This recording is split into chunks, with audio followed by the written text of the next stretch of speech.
Good afternoon, Tomcat Nation, and welcome to this edition of the Tomcat Report. My name is Garret England. The men's lacrosse team extended their winning streak to 7 games on Saturday with a comeback win against the ORLC defending champion Transylvania. Tim O'Shea led the Tomcat offense with 6 goals, with 4 coming in the second half, while goalkeeper Charles Wisner held down the Pioneer offense, denying 21 shots in 60 minutes of play. Edward Cargbo and Brennan O'Shea also netted 2 goals respectively. The Tomcats now hold a 7-1 record and are tied for first in the ORLC at 2-0. For their performance against Transylvania, Thiel swept the ORLC weekly awards. Charles Wisner picked up the ORLC Defensive Player of the Week laurels, while Tim O'Shea collected his 4th ORLC Offensive Player of the Week honors of the season.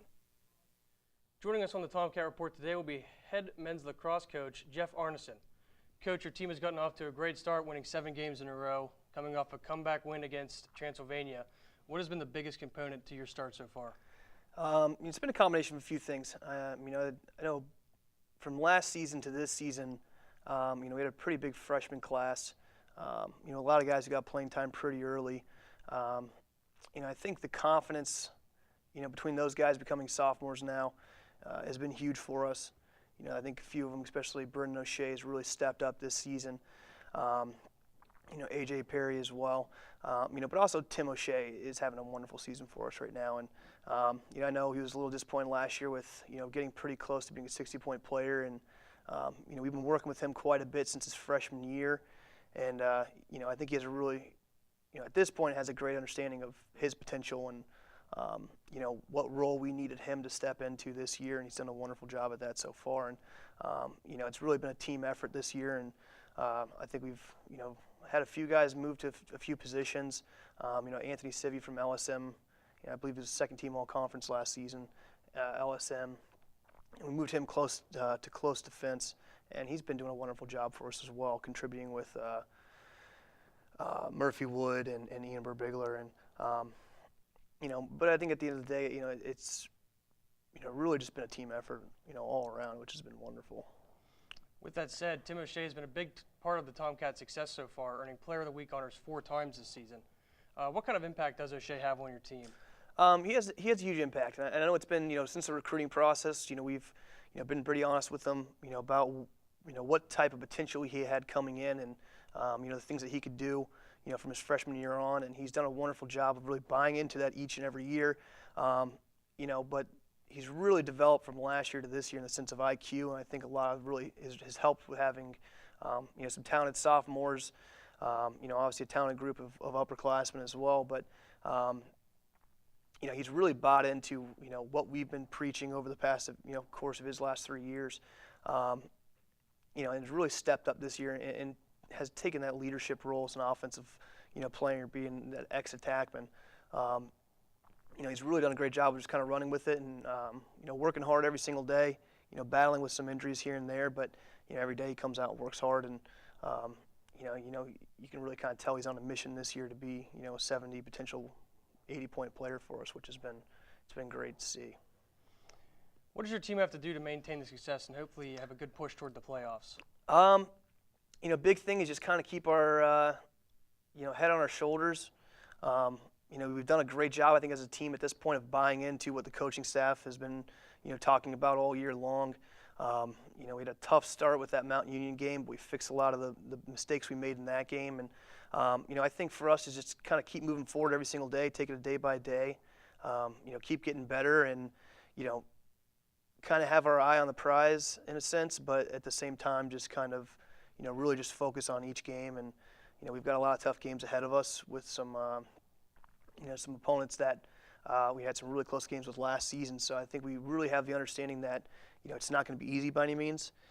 We just got to come out and work hard every single day and, take it game by game. So, we'll kind of see as the season continues to develop, kind of see what happens. But, I think we're pretty confident right now that there's a lot of potential for us. And, again, just got to keep working hard every day. Thanks, Coach, and good luck the rest of the season. Absolutely. Appreciate it. You're welcome. Thank you. The baseball team played 5 games last week, ending the week 2-3, picking up wins against Allegheny and Thomas More.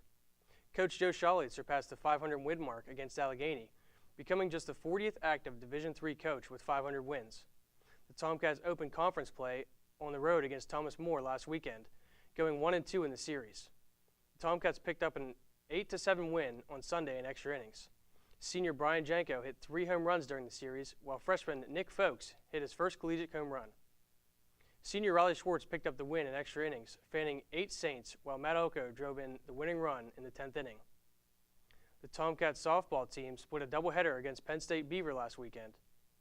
Allison Williams earned the win in the second game, improving her record to 4-2.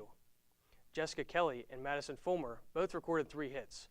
AJ Karate added 2 hits and 3 RBIs, while Alexa Fike added a triple and 3 RBIs, all coming in the second game. The track and field teams competed at the Bethany Invitational last week.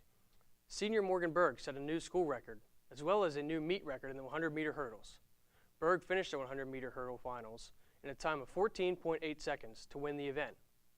Berg broke her own school record from 2014 of 14.92 seconds, and also broke the 3-year invitational record of 15.72 seconds. Berg also finished third in the triple jump, jumping 33 feet 8.5 inches. Taylor Kettler took first in the women's discus throw with a throw of 117 feet 9 inches. On the men's side, Chris Jones and Leandre Jackson brought home first-place finishes in track. Jones won the 100-meter dash with a time of 11.16 seconds, while Leandre Jackson won the high jump, clearing 5 feet 11.5 inches. James Abbs placed third in the javelin throw with a throw of 154 feet 8 inches. Coming up this week for the Tomcats, on Wednesday the baseball team will travel to Latrobe to take on St. Vincent in a PAC doubleheader starting at 2 p.m., while the women's lacrosse team will travel to Washington, PA to take on W&J at 6 p.m. On Thursday, the men's tennis team will take on W&J starting at 4 p.m., and the men's golf team will compete at the Grove City Invitational. On Friday, the softball team will host a doubleheader versus Grove City starting at 3 p.m. This Saturday, all of the Tomcat sports will be on the road. The women's lacrosse team will have a home game against Transylvania at 10:30 a.m. at Allegheny College. The track and field teams will compete at the John Homan Invitational at Mount Union. The men's lacrosse team will battle W&J at 1 p.m. The baseball team takes on Westminster in a doubleheader beginning at 2 p.m. The softball team will face St. Vincent in a doubleheader at 1 p.m. and the men's tennis team will take on DUville at 6:30 p.m. Thank you for watching. My name is Garret England. Keep track of all your favorite Tomcats at home and on the road by logging on to thielathletics.com and on social media at Thiel Athletics.